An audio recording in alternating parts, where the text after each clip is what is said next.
So, ayan. Luto na ang ating afritada. Lagay natin itong ating red tsaka green bell pepper.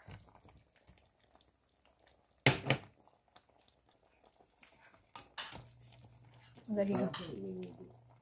So, ayan siya guys. Pero wala tayong green peas. So, ang ilalagay ko, olives na lang.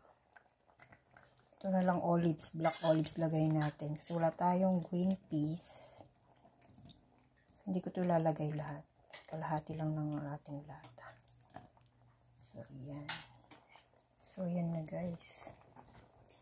Luto na.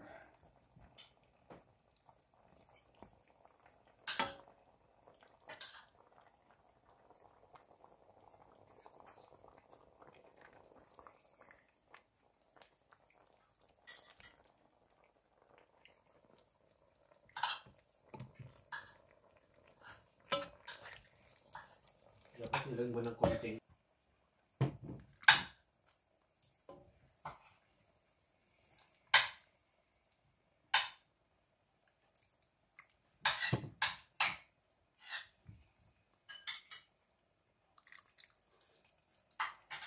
Ito na yung ating afritada with olives.